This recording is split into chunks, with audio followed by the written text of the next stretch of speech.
大家好，又係萬象九章數學真樣嘅時間。今日咧想同大家講下關於進制嘅問題。可能大家咧都會聽到啦，我哋依家嘅計算咧都係以十進制去做標準。咁乜嘢叫十進制咧？十進制就係逢十進一。咁究竟十進制有啲乜嘢方便之處咧？我哋今日將會睇少少。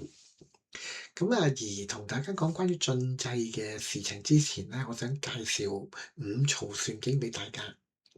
五槽算經係北周嘅時候已經有嘅數學著作，佢嘅用處咧其實就係方便一啲地方官員去處理一啲實務嘅東西，嗰啲政務嘅事情咧都係可以依據住五槽算經嘅方法去處理嘅。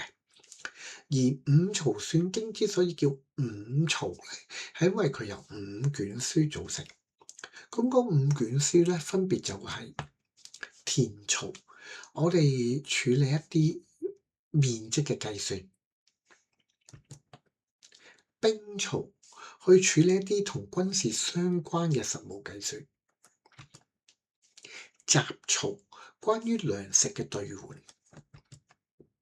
倉槽，有關於租稅嘅問題；同埋金槽，關於一啲貨幣嘅換算。稍後咧，我會同大家去分享下金槽嘅第一條題目。嗱，但係如果我哋就咁即刻睇嘅話咧，可能會有少吃力。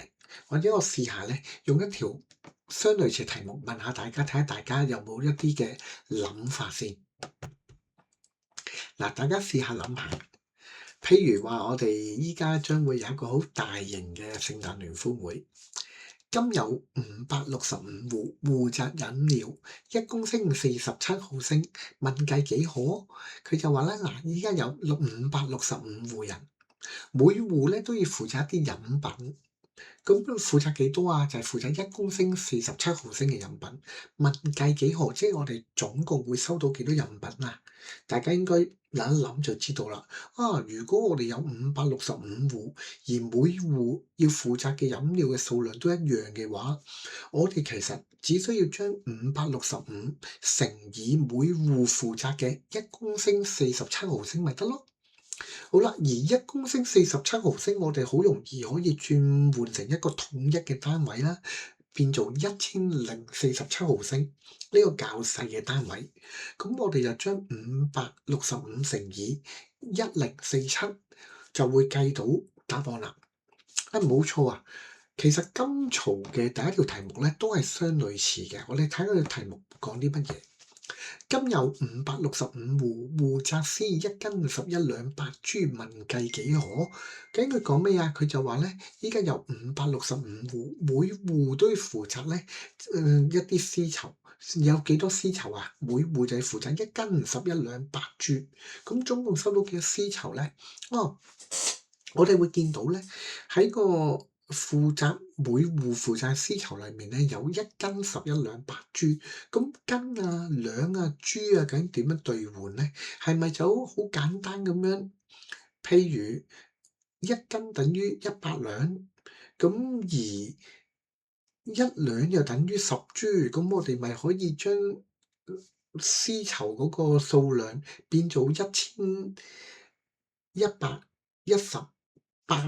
珠咁樣咯。其實唔係啊，原來咧就要按住以下呢個表去做嘅。1斤咧就等於16兩，1兩就等於24珠，1石咧即係斤對上嘅單位咧就係等於120斤。哇！如果咁樣計嘅話，我哋嗰個數字咪好繁複咯。係啊，都比較麻煩嘅。所以咧有十進制嘅存在咧，就方便我哋計到好多數啦。嗱，至於唔同嘅進制咧，我哋今日唔講住，或者咧，我想同大家睇下進制點樣做加法。假設我哋有一條數，我哋想將15加1加13，我哋揾答案。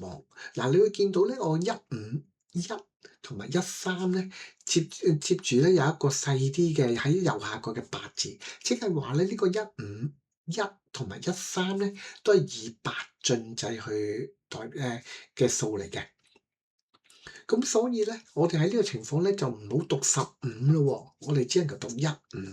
咁而15啊，又係咩意思咧？其實就係咧，個一咧就代表有一個八，再加個第一個位咧，嗰5咧，即係總共有其實等於8加5咁多個物件。咁所以咧，八進制嘅15咧，其實就等於我哋十進制嘅13啦。好啦，嗱，我哋翻嚟嗰個加數先，15加1，嗱5加1係等於6，咁毫無疑問啦。而6咧就細過8，所以我哋唔會有進位，所以答案咧就會16。好啦，但係當我哋如果再加個13嘅時候咧，就有啲事情會發生啦。嗱，6加3咧，我哋嘅理解就有9啦嚇，但係喺八進制裏邊咧冇9，甚至冇8呢個數字嘅，我哋只有0、1、2、3、4、5、6、7，所以咧6加3咧，我哋可以理解為第一個8，再加翻1。咁其嗰個8咧，我哋會進位，逢8進1，所以咧我哋會計到最右手邊嘅位咧係1，而隔離嗰個位咧，即係左邊嗰個位咧，就會係1加1加埋進位嘅1，所以咧就31啦。即係話15加1加13喺八進制裏面咧，就會係等於31啦。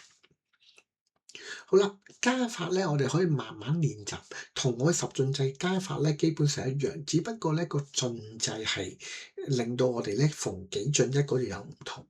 其實呢個類似嘅加數咧都可以應用喺我哋嘅時間間距嗰度嘅。咁啊，大家當學習時間嘅時候咧，就可以去諗下呢個做法。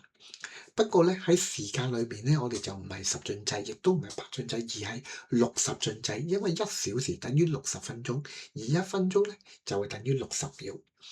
好啦，嚟到呢度咧，我突然間就諗起啦。喺上次我哋討論反證法嘅時候咧，有一條題目就關於嗰啲數字，我哋有10個數字要揀3個填入去個空格度咧。如果大家仲記得嘅話，其實題目咧係由另一條題目引申出嚟嘅。喺幾年前咧已經出現嗰條原本嘅題目咧，原本題目係咁嘅，就話咧我哋要喺大家見到嗰8個球裏面選擇3個球係等於翻30。嗱，今日咧我唔係同大家去講下究竟我點樣去證明有解冇解嘅。咁當然啦，大家用翻我哋上次嘅方法咧，你應該會好快就會知道其實係冇解嘅，因為咧所有嘅數字都係單數。好啦，咁但係咧，如果我哋跳出咗十進制嘅框框，會點咧？譬如果我哋用9進制嘅話咧，你就會唔難咁發現到咧，15加上1加上13咧，原來咧就會等於翻16喺9進制裏邊，再加翻13咧就會係等於30啦。即係話喺9進制裏面咧，我哋就好容易咁樣揾到個答案出嚟啦。咁當然啦，喺9進制裏面會唔會仲有另外一啲答案咧？有啊，因為譬如咧11加13再加5咧，就會等於30啦。嗱，當然啦，我哋唔一定用9進制嘅，用5進制得唔得啊？用7進制得唔得啊？呢個咧就留翻俾大家去諗啦。嗱，不過有一樣嘢要留意喎，當我哋選擇譬如用7進制嘅話咧，我哋就唔能夠用9呢個波啦，因為喺7進制裏邊咧，我哋唔會有出現9呢個數字，因為去到7就已經進一啦，我哋只能夠有0、1、2、3、4、5、6。關於進制嘅討論咧，歡迎大家與我聯絡啊！咁但係今集咧，我哋去到呢度咧就會完結啦。再一次多謝大家收睇，下次再見啦，拜拜。